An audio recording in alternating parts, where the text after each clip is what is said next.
नमस्कार दोस्तों, स्वागत है आपका नेब्यूला नेक्सस पर, जहां हम आपको ब्रह्मांड के अनजाने और अद्भुत रहस्यों की सैर कराते हैं। क्या आपने कभी सोचा है कि हमारे सौरमंडल से परे एक ऐसा असीम ब्रह्मांड है जो अनगिनत रहस्यों से भरा हुआ है? आज हम आपको ले चलेंगे सौरमंडल की सीमाओं से परे, उन अद्भुत और हैरान कर देने वाले तथ्यों की दुनिया में जो आपके दिमाग को रोमांचित कर देंगे। तो चलिए शुरू करते हैं इस अद्भुत यात्रा को। सौरमंडल का परिचय। सौरमंडल, जिसमें हम रहते हैं, सूर्य को केंद्र मानकर घूमता है। सूर्य यह हमारा ऊर्जा का मुख्य स्रोत है, जो एक विशाल गैस का गोला है। इसका तापमान सतह पर 5500 सेल्सियस और केंद्र में 15 मिलियन सेल्सियस है। ग्रह सौरमंडल में कुल 8 ग्रह हैं: बुध, शुक्र, पृथ्वी, मंगल, बृहस्पति, शनि, यूरेनस और नेपच्यून। इनमें से पृथ्वी ही ऐसा ग्रह है जहां जीवन संभव है। अन्य खगोलीय पिंड, चंद्रमा, धूमकेतु, क्षुद्र ग्रह और बौने ग्रह जैसे प्लूटो भी सौरमंडल का हिस्सा है। चलिए पहले जानते हैं हमारे चंद्रमा के बारे में, जो हमारे सौरमंडल का चमचमाता रहस्य है। पृथ्वी के सबसे करीबी और चमकदार साथी चंद्रमा, जो रात के आसमान को अपनी खूबसूरती से सजाता है, रहस्यों और वैज्ञानिक तथ्यों से भरा हुआ है। तो चलिए जानते हैं इसके बारे में वो बातें जो शायद आपने पहले कभी नहीं सुनी होंगी। चंद्रमा पृथ्वी का एकमात्र प्राकृतिक उपग्रह है, जिसकी दूरी लगभग 3,84,400 किलोमीटर है। इसका व्यास लगभग 3,474 किलोमीटर है, जो पृथ्वी के व्यास का 1/4 है। चंद्रमा की सतह पर भारी गड्ढे, पहाड़ और ज्वालामुखीय मैदान देखने को मिलते हैं। क्या आप जानते हैं, चंद्रमा पर गुरुत्वाकर्षण पृथ्वी की तुलना में सिर्फ 1/6 भाग का है। इसका मतलब आप वहां पर बहुत हल्का महसूस करेंगे। अब बारी है चंद्रमा की उत्पत्ति को जानने की। वैज्ञानिकों का मानना है कि चंद्रमा की उत्पत्ति थिया इम्पैक्ट थ्योरी से हुई थी। लगभग 4.5 अरब साल पहले एक मंगल के आकार की वस्तु पृथ्वी से टकराई। इस टकराव के कारण निकला मलबा धीरे धीरे इकट्ठा होकर चंद्रमा बना। अब हम चंद्रमा के प्रभाव पर नजर डालने की। चंद्रमा के प्रभाव के 6 प्रकार हैं। पहला है ज्वारभाटा पर प्रभाव। चंद्रमा का गुरुत्वाकर्षण महासागरों के पानी को खींचता है, जिससे ज्वारभाटा टाइड्स बनते हैं। ज्वार हाई टाइड जब चंद्रमा पृथ्वी के करीब होता है, तब पानी ऊपर उठता है। भाटा लो टाइड जब चंद्रमा दूर होता है, तब पानी नीचे चला जाता है। ये ज्वारभाटा समुद्री जीवन और मछली पालन में महत्वपूर्ण भूमिका निभाते हैं। क्या आप जानते हैं, चंद्रमा की वजह से ही पृथ्वी का दिन धीरे धीरे लंबा हो रहा है। हर 100 साल में दिन का समय लगभग 2 मिलीसेकंड बढ़ जाता है। दूसरा है पृथ्वी के झुकाव और मौसम पर प्रभाव। चंद्रमा पृथ्वी के अक्ष को स्थिर बनाए रखता है। यदि चंद्रमा न हो तो पृथ्वी का झुकाव अनियमित हो सकता था, जिससे मौसम में भारी बदलाव होता। इस स्थिरता की वजह से पृथ्वी पर जीवन के लिए अनुकूल वातावरण बना हुआ है। तीसरा है मानव जीवन और भावनाओं पर प्रभाव। चंद्रमा की अलग अलग अवस्थाएं, जैसे पूर्णिमा और अमावस्या, का प्रभाव लोगों की भावनाओं और व्यवहार पर देखा गया है। पूर्णिमा फुल मून माना जाता है कि इस दौरान लोगों की ऊर्जा और भावनाएं तीव्र होती हैं। कई संस्कृतियों में चंद्रमा को ध्यान और आध्यात्मिक साधना का प्रतीक माना जाता है। क्या आप जानते हैं, चंद्रमा पर आधारित ज्योतिष और पंचांग कई देशों में आज भी समय और तिथियों की गणना के लिए उपयोग किया जाता है। चौथा है पृथ्वी और चंद्रमा के बीच दूरी का प्रभाव। चंद्रमा हर साल पृथ्वी से 3.8 सेंटीमीटर दूर हो रहा है। इस दूरी का असर ज्वारभाटा की ताकत और पृथ्वी के घूर्णन पर पड़ सकता है। वैज्ञानिक मानते हैं कि लाखों सालों बाद चंद्रमा के दूर जाने से पृथ्वी का दिन और लंबा हो जाएगा। 5वां है चंद्रमा और जैविक घड़ियां। चंद्रमा के चक्रों का असर कई जीव जंतुओं की जैविक घड़ियों पर पड़ता है। समुद्री कछुए अपने अंडे देने के लिए चंद्रमा की रोशनी और ज्वारभाटा पर निर्भर करते हैं। कई पक्षी चंद्रमा की रोशनी का उपयोग प्रवास के समय दिशाओं का पता लगाने के लिए करते हैं। 6 है सांस्कृतिक और ऐतिहासिक प्रभाव। चंद्रमा का प्रभाव न केवल वैज्ञानिक है, बल्कि यह हमारी संस्कृति, कला और साहित्य में भी झलकता है। भारतीय संस्कृति चंद्रमा को सोम और चंद्र देवता के रूप में पूजा जाता है। भारतीय पंचांग चंद्र कैलेंडर पर आधारित है। दुनिया भर की कहानियां चंद्रमा को कई जगह प्रेम, शांति और सुंदरता का प्रतीक माना गया है। चलिए जानते हैं चंद्रमा की सतह के बारे में। चंद्रमा की सतह रेगोलिथ से ढकी हुई है। चंद्रमा पर दिन में तापमान 127 सेल्सियस तक और रात में -173 सेल्सियस तक चला जाता है। वहाँ पर वायुमंडल नहीं है, इसलिए आकाश हमेशा काला दिखता है। क्या आप जानते हैं चंद्रमा पर चलने वाला पहला इंसान नील आर्मस्ट्रॉन्ग थे, जिन्होंने 20 जुलाई 1969 को अपोलो 11 मिशन के दौरान चंद्रमा पर कदम रखा। क्या आप जानते हैं चंद्रमा पर जीवन की संभावना है कि नहीं? चलिए जानते हैं। चंद्रमा पर पानी के बर्फ के अंश दक्षिण और उत्तर ध्रुव पर पाए गए हैं। भविष्य में इंसान चंद्रमा पर बस्तियां बसाने की योजना बना रहे हैं। नासा का आर्टेमिस प्रोग्राम चंद्रमा पर इंसानों की वापसी के लिए तैयार है। अब बात कराते हैं रोमांचक तथ्य के बारे में। चंद्रमा हर साल पृथ्वी से 3.8 सेमी दूर होता जा रहा है। चंद्रमा पर अगर आप कुछ छोड़ दें, तो वह वहां अरबों साल तक वैसा ही रहेगा, क्योंकि वहां हवा नहीं है। पृथ्वी से चंद्रमा का हमेशा एक ही हिस्सा दिखता है, जिसे नियर साइड कहते हैं। दूसरी तरफ का हिस्सा फार साइड या डार्क साइड कहलाता है।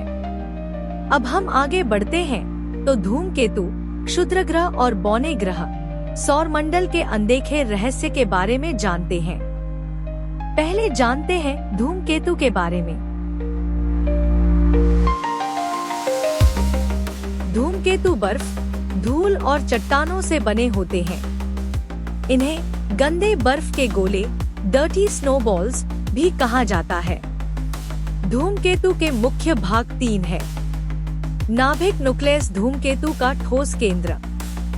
कोमा, जब धूमकेतु सूर्य के करीब आता है तो उसकी बर्फ गैस में बदल जाती है और उसके चारों ओर एक चमकीला आवरण बनाती है। पूंछ टेल सूर्य की किरणें और सौर हवा के कारण धूमकेतु की पूंछ बनती है, जो हमेशा सूर्य के विपरीत दिशा में होती है। इसमें प्रसिद्ध धूमकेतु है हैली का धूमकेतु। हर 76 साल में एक बार दिखाई देता है। हेलबॉप 1997 में इसे देखा गया था। धूमकेतु हमारे सौरमंडल के बाहर के ठंडे क्षेत्र, कुइपर बेल्ट और ओर्ट क्लाउड से आते हैं। अब बारी है क्षुद्र ग्रह के बारे में जानने की। क्षुद्र ग्रह चट्टानों और धातुओं से बने होते हैं। ये सौरमंडल के प्रारंभिक समय के अवशेष हैं। अधिकांश क्षुद्र ग्रह पट्टी में पाए जाते हैं, जो मंगल और बृहस्पति के बीच स्थित है। क्षुद्र ग्रह के 3 प्रकार है। सी टाइप, ये गहरे और अधिक पुराने हैं। एस टाइप पत्थरों और खनिजों से बने होते हैं। एम टाइप, इनमें लोहा और निकल की प्रचुरता होती है। प्रसिद्ध क्षुद्र ग्रह सेरेस, यह क्षुद्र ग्रह पट्टी में सबसे बड़ा पिंड है। वेस्टा, यह क्षुद्र ग्रह अपनी चमक के लिए जाना जाता है। क्या आप जानते हैं कुछ क्षुद्र ग्रहों के पृथ्वी से टकराने की संभावना को ट्रैक करने के लिए नासा और ईएसए जैसे संगठन विशेष मिशन चलाते हैं, जैसे डार्ट मिशन।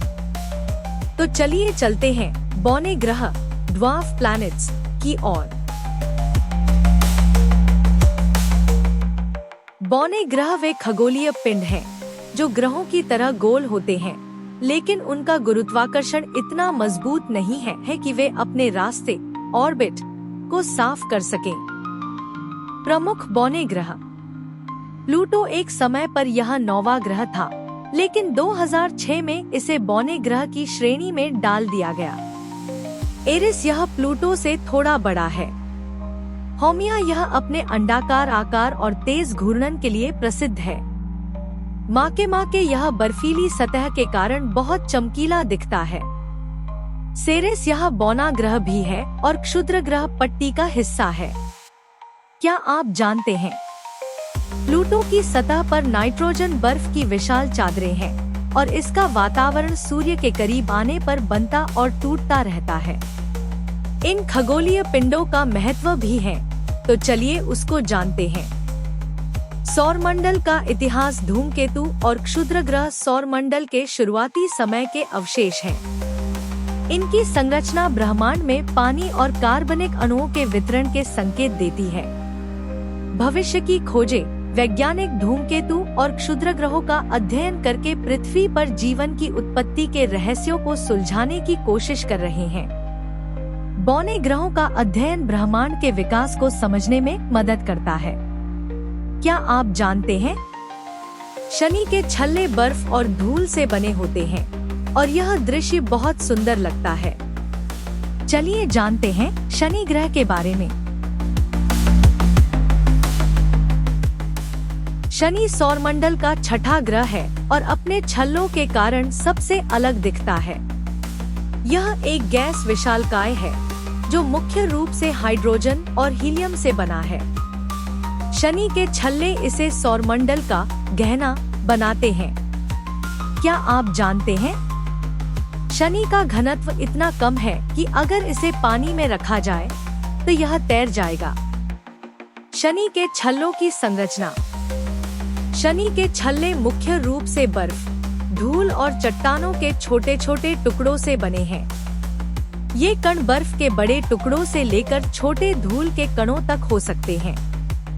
शनि के छल्ले लगभग 2,82,000 किलोमीटर तक फैले हुए हैं, लेकिन इनकी मोटाई केवल 10 से 30 मीटर है। शनि के छल्ले कैसे बने, चलिए जानते हैं। वैज्ञानिकों का मानना है कि ये छल्ले किसी टूटे हुए चंद्रमा के अवशेष हो सकते हैं या फिर क्षुद्र ग्रहों और धूमकेतुओं के टकराने के बाद बचे मलबे से बने हैं। छल्लों के भाग। शनि के छल्ले को A, B, C, D, E, F और G नामक विभिन्न भागों में बांटा गया है। A और B छल्ले ये सबसे बड़े और चमकीले हैं। F छल्ला यह पतला और अस्थिर है, जिसमें बर्फ के कण लगातार जुड़ते और टूटते रहते हैं। ई छल्ला यह शनि के चंद्रमा एनसेलेडस द्वारा छोड़ी गई बर्फ से बना है। क्या आप जानते हैं शनि के छल्लों में छोटे छोटे चंद्रमा शेपर्ड मून्स हैं, जो छल्लों को आकार देने में मदद करते हैं। शनि के छल्लों का भविष्य। शनि के छल्ले हमेशा नहीं रहेंगे। वैज्ञानिकों का अनुमान है छल्लों का मलबा धीरे धीरे शनि पर गिर रहा है, जिसे रिंग रेन कहा जाता है। लगभग 10 करोड़ सालों में ये छल्ले पूरी तरह खत्म हो सकते हैं। शनि के छल्लों का अध्ययन भी हुआ है। नासा का कैसिनी मिशन, जिसने 1997 से 2017 तक शनि और उसके छल्लों का अध्ययन किया। इस मिशन ने दिखाया कि छल्ले बर्फीले कणों और धूल के परिष्कृत मिश्रण से बने हैं। कैसिनी ने यह भी बताया कि शनि के छल्ले अपेक्षाकृत युवा हैं। ये लगभग 10 से 100 मिलियन साल पुराने हो सकते हैं। छल्लों की खूबसूरती और महत्व। शनि के छल्ले न केवल अद्भुत हैं, बल्कि वे सौरमंडल के इतिहास की कहानी भी बताते हैं। ये हमें सिखाते हैं कि ग्रहों और उनके उपग्रहों के बनने और बदलने की प्रक्रिया कैसे होती है। इनकी खूबसूरती अंतरिक्ष के रहस्यों के प्रति हमारा आकर्षण बढ़ाती है। अब बारी है ब्रह्मांड के विस्तार पर नजर डालने की। चलिए पहले जानते हैं ब्रह्मांड की उत्पत्ति के बारे में। बिग बैंग थ्योरी लगभग 13.8 अरब साल पहले एक अद्भुत घटना जिसे महाविस्फोट कहा जाता है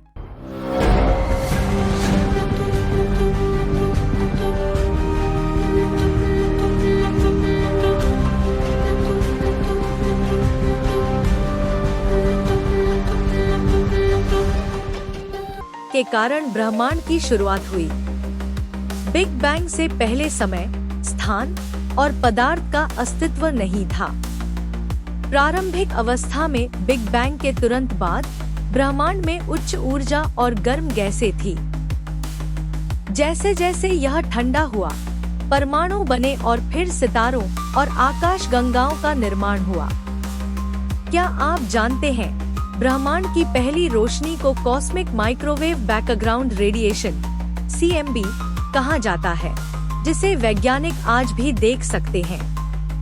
ब्रह्मांड का विस्तार हबल का खोज 1929 में खगोलशास्त्री एडविन हबल ने पाया कि सभी आकाश गंगाएं एक दूसरे से दूर जा रही हैं। इससे यह सिद्ध हुआ कि ब्रह्मांड लगातार फैल रहा है। डार्क एनर्जी का प्रभाव। वैज्ञानिकों ने यह भी पाया कि ब्रह्मांड का विस्तार धीमा होने के बजाय तेजी से हो रहा है। इस रहस्यमय शक्ति को डार्क एनर्जी कहा जाता है, जो ब्रह्मांड के 68% हिस्से में फैली हुई है। क्या आप जानते हैं, अगर समय को उल्टा करें तो सभी आकाश गंगाएं एक बिंदु पर आ जाएंगी, जो बिग बैंग की शुरुआत थी। ब्रह्मांड की संरचना में आकाश गंगाएं। ब्रह्मांड में अरबों आकाश गंगाएं हैं और हर आकाश गंगा में अरबों तारे होते हैं। हमारी आकाश गंगा का नाम मिल्की वे है। सुपर क्लस्टर्स आकाश गंगाएं समूह बनाती हैं, जिन्हें क्लस्टर्स और सुपर क्लस्टर्स कहा जाता है। Dark matter. ब्रह्मांड का लगभग 27% हिस्सा डार्क मैटर से बना है, जो दिखाई नहीं देता लेकिन इसका गुरुत्वाकर्षण महसूस किया जा सकता है।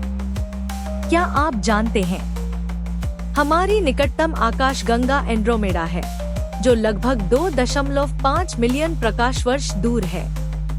अब बात करते हैं ब्रह्मांड के भविष्य के बारे में।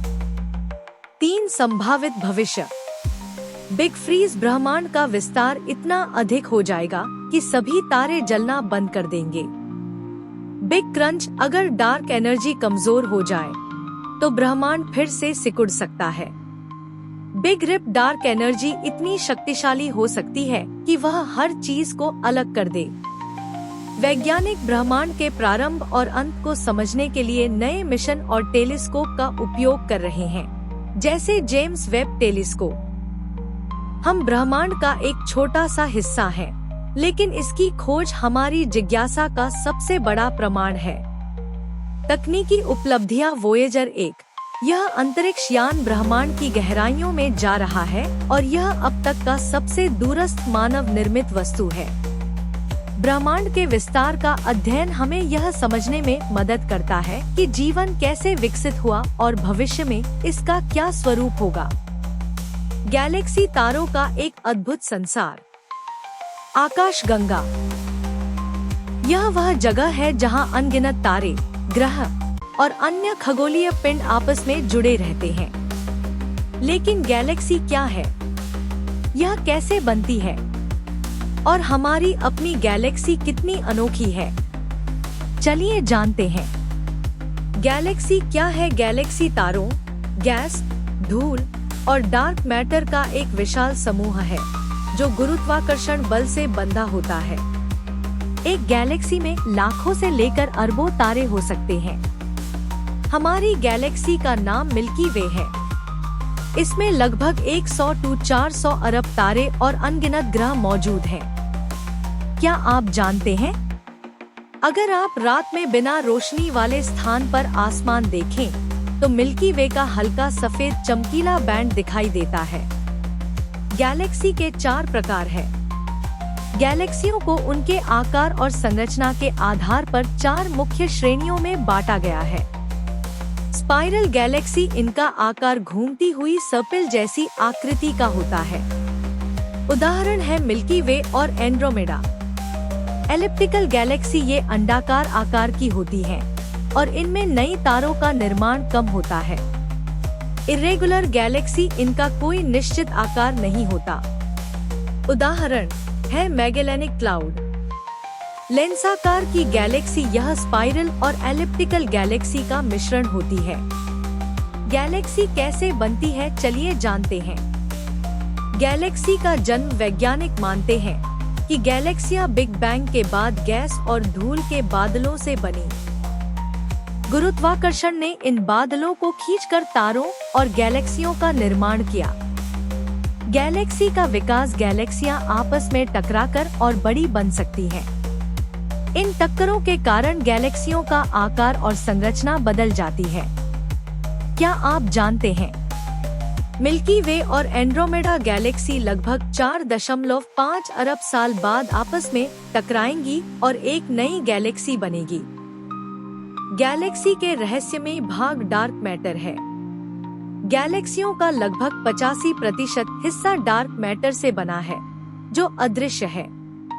डार्क मैटर गुरुत्वाकर्षण बल को बनाए रखने में मदद करता है। ब्लैक होल गैलेक्सियों के केंद्र में अक्सर एक सुपरमैसिव ब्लैक होल होता है। मिल्की वे के केंद्र में सैजिटेरियस ए नामक ब्लैक होल स्थित है। क्या आप जानते हैं सैजिटेरियस ए का द्रव्यमान सूर्य से लगभग 4 मिलियन गुना अधिक है। हमारी गैलेक्सी मिल्की वे का आकार यह एक सर्पिल गैलेक्सी है, जिसका व्यास लगभग 1 लाख प्रकाश वर्ष है। सौरमंडल का स्थान हमारा सौरमंडल मिल्की वे की बाहरी शाखा ओरियन आर्म में स्थित है। गैलेक्सी के पड़ोसी हमारी सबसे नजदीकी गैलेक्सी एंड्रोमेडा है, जो लगभग 2.5 मिलियन प्रकाश वर्ष दूर है। तारों का जीवन मिल्की वे में नई तारों का निर्माण लगातार हो रहा है। यह गैलेक्सी गैस और धूल से भरी हुई है, जो नए तारों के निर्माण में मदद करती है। ब्रह्मांड में गैलेक्सियों की भूमिका गैलेक्सियां ब्रह्मांड के ढांचे का निर्माण करती हैं। वे खगोलीय घटनाओं जैसे सुपरनोवा विस्फोट और तारों के निर्माण को समझने में मदद करती है। गैलेक्सियां यह दिखाती हैं कि ब्रह्मांड कैसे विकसित हुआ और आगे कैसा होगा। हमारा सौरमंडल और ब्रह्मांड लगातार बदल रहा है। वैज्ञानिक खोज, नासा और इसरो जैसे संगठन ब्रह्मांड के रहस्यों को समझने के लिए मिशन भेज रहे हैं, जैसे चंद्रयान और मार्स रोवर। भविष्य की संभावना, क्या इंसान कभी दूसरे ग्रहों पर बस पाएगा? मंगल पर जीवन की खोज इसका पहला कदम हो सकती है। क्या आपने सुना है कि हाल ही में वैज्ञानिकों ने पृथ्वी जैसे ग्रह खोजे हैं, जो सौरमंडल के बाहर स्थित हैं?